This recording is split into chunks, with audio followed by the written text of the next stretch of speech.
Alhamdulillah, sampailah kita di day 23 Ar-Rahman Challenge. Tidak terasa perjalanannya sudah sampai sejauh ini, tapi insya Allah tidak ada yang pernah benar-benar berakhir ya. Karena apa yang kita pelajari justru ini akan menjadi awal untuk perbaikan hati kita dan hidup kita ke depannya, dengan syukur yang semakin bertambah-tambah. Hari ini kita akan membahas Quran Surah Ar-Rahman ayat 60-61. Mungkin pernah ya saat kita berbuat baik, itu muncul di dalam hati kita sebuah pertanyaan. Apakah semua ini benar-benar ada nilainya di sisi Allah? Apakah lelah kita dalam menahan diri, menjaga niat, memperbaiki amal, semua itu benar akan dibalas? Dan Allah menjawab pertanyaan kita itu di dalam ayat ini. Hal jazaa'ul ihsani illal ihsan. Tidak ada balasan bagi kebaikan selain kebaikan pula. Dan Allah kembali bertanya lagi untuk yang ke-23 kalinya. Fabi ayyi ala'i rabbikuma tukadziban. Maka nikmat Tuhanmu yang manakah yang kamu dustakan? Seolah Allah ingin mengatakan kepada kita, kalau aku sudah menjanjikan bahwa kebaikanmu tidak akan sia-sia, lalu nikmatku yang mana lagi yang masih ingin kamu ragukan? Di dalam tafsir At-Tabari, ayat ini dijelaskan sebagai balasan bagi orang yang takut kepada Allah, lalu berbuat baik di dunia dengan amal yang soleh dan ketaatan, maka Allah akan membalas ihsannya dengan ihsan pula di akhirat, dengan surga, kenikmatan, kemuliaan yang sudah disebutkan di ayat-ayat sebelumnya. Jadi artinya jelas ya, bahwa amal kebaikan itu tidak lenyap, ia tidak menguap, ia tidak hilang begitu saja, tapi ia disimpan oleh Allah, lalu kembali lagi dalam bentuk yang jauh lebih indah. Imam Ar-Razi menyampaikan bahwa kata ihsan dalam ayat ini itu artinya sangat luas. Bahkan beliau menyebut ayat ini termasuk ayat yang punya begitu banyak sisi makna. Di antara maknanya yang pertama, apakah balasan dari tauhid selain syurga? Nah, jadi ulama ada yang memahami ayat ini begitu. Orang yang beriman, orang yang mentauhidkan Allah dengan benar, balasan akhirnya adalah kebaikan terbesar, yaitu syurga. Ini penting karena kadang kita mengira ihsan itu hanya amal-amal besar yang terlihat, padahal fondasi ihsan itu yang paling mendasar adalah iman yang lurus kepada Allah. Dan makna yang kedua, apakah balasan ihsan di dunia selain ihsan di akhirat? Jadi artinya siapa yang berusaha hidup dengan baik di hadapan Allah saat di dunia, maka Allah akan menyambutnya dengan kebaikan di akhirat. Bukan dengan balasan yang sepadan, tapi balasan yang jauh lebih mulia. Karena ihsan kita terbatas, tapi ihsannya Allah itu tidak terbatas. Kita memberi amal yang sedikit, Allah kasih surga. Kita datang dengan ketaatan yang penuh dengan celah dan kekurangan, tapi Allah menyambut dengan rahmat yang teramat luas. Dan makna yang ketiga dari Imam Ar-Razi ini sangat menyentuh ya. Bukankah Allah sudah lebih dulu berbuat ihsan kepada kalian dengan nikmat-nikmatnya di dunia dan kenikmatan di akhirat? Maka tidakkah kalian membalasnya dengan ibadah dan takwa? Nah, ini sudut pandang yang berbeda ya. Biasanya kita membaca ayat ini seolah hanya bicara kalau manusia berbuat baik, Allah akan membalas. Benar. Tapi Imam Ar-Razi mengingatkan, sebelum kita berbuat baik kepada Allah, Allah sudah lebih dahulu berbuat baik kepada kita.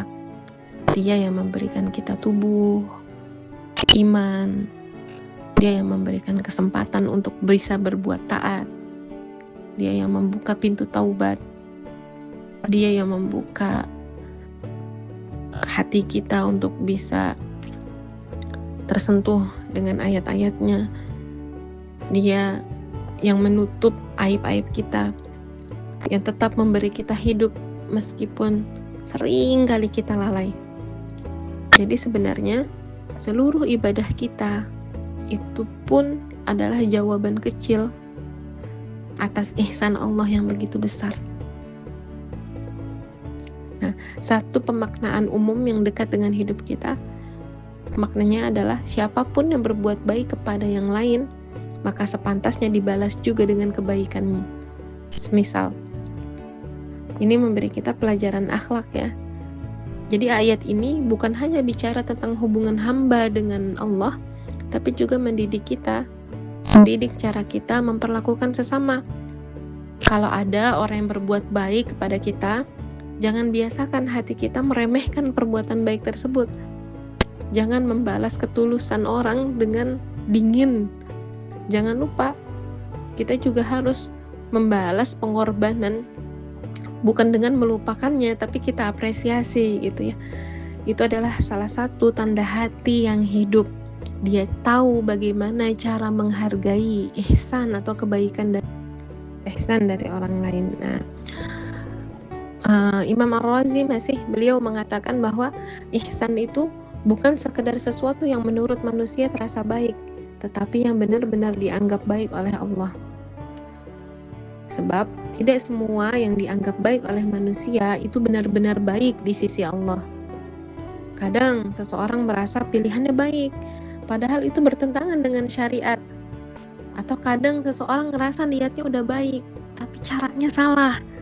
Nah, maka ayat ini mengajarkan kita sesuatu, bahwa kebaikan yang sejati adalah apa yang Allah nilai baik. Jadi tugas kita bukan sekadar menjadi baik menurut perasaan kita sendiri, tapi menjadi baik menurut petunjuk Allah. Nah, ihsan itu juga bisa bermakna menghadirkan sesuatu yang indah dan baik, melakukan perbuatan yang baik dan menghasilkan kebaikan kepada diri sendiri. Maka saat seorang hamba berbuat ihsan, Allah tidak hanya membalas dengan hadiah di luar dirinya, tetapi juga membalas dengan memperindah dirinya. Diperindah hatinya, diperbaiki keadaannya, ditenangkan jiwanya, diterangi wajahnya, dimuliakan nasib akhirnya. Jadi nanti balasan ikhlas itu bukan hanya nanti di surga, tapi kadang Allah udah mulai menghadirkan balasan itu sejak di dunia dalam bentuk apa? Hati yang lebih tenang, hidup yang lebih bersih, jiwa yang lebih dekat dengan Allah. Nah, Imam Ar-Razi beliau memberi isyarat bahwa balasan Allah itu lebih besar dari apa yang bisa dibayangkan manusia. Kalau ada orang dermawan ngomong sama orang miskin nih, lakukan ini ya, nanti aku beri sekian. Maka orang itu membayangkan sesuai nominal tersebut. Tapi kalau ada seorang dermawan yang hanya berkata, lakukan ini ya, nanti aku akan berbuat baik kepadamu, maka harapannya justru jadi lebih luas. Nah, kenapa? Karena kata aku akan berbuat baik kepadamu itu membuka kemungkinan yang jauh lebih besar daripada angka yang dibatasi. Dan Allah di ayat ini tidak merinci dengan sempit, tapi Allah mengatakan apa? Balasannya hanya ini, hanya itu. Allah tidak mengatakan itu, tapi Allah berkata, hal jazaa'ul ihsani illal ihsan. Seakan Allah membiarkan hati kita jadi paham bahwa ihsan dari Allah akan melampaui seluruh bayangan kita tentang kebaikan. Jadi ayat ini bukan cuma sekedar quotes, kalimat indah, tapi ini adalah sebuah prinsip kehidupan. Kalau hari ini sedang lelah menjaga niat, tetaplah berbuat baik. Kalau hari ini kita ngerasa amal kita tuh kecil, tapi tetaplah berbuat baik. Kalau hari ini semua orang tidak menghargai ketulusan kita, tetaplah berbuat baik. Karena yang menilai bukan manusia, yang membalas bukan manusia, tapi yang menyimpan seluruh ihsan kita tersebut adalah Allah. Dan Allah tidak pernah keliru menghitung kebaikan hambanya. Dan Allah menutup dengan sebuah pertanyaan yang mengguncang jiwa kita lagi. Fabi ayyi ala'i rabbikuma tukadziban. Kalau Allah sudah menjanjikan bahwa setiap ihsan akan dibalas dengan ihsan, kalau Allah sudah menenangkan kita bahwa kebaikan kita tidak akan hilang, kalau Allah sendiri yang menjadi penjamin balasan tersebut, maka nikmat Tuhan kita yang manakah lagi yang akan mampu kita dustakan? Gak ada ya Allah. Gak ada yang bisa kita dustakan sama sekali.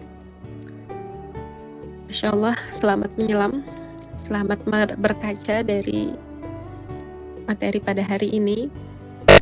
Semoga ini memperindah jiwa kita, memperindah akhlak kita, sampai nanti kita balik ke Allah dalam kondisi terbaik. Barakallah semua, selamat melanjutkan, dan sampai ketemu di pertemuan berikutnya. Assalamualaikum warahmatullahi wabarakatuh.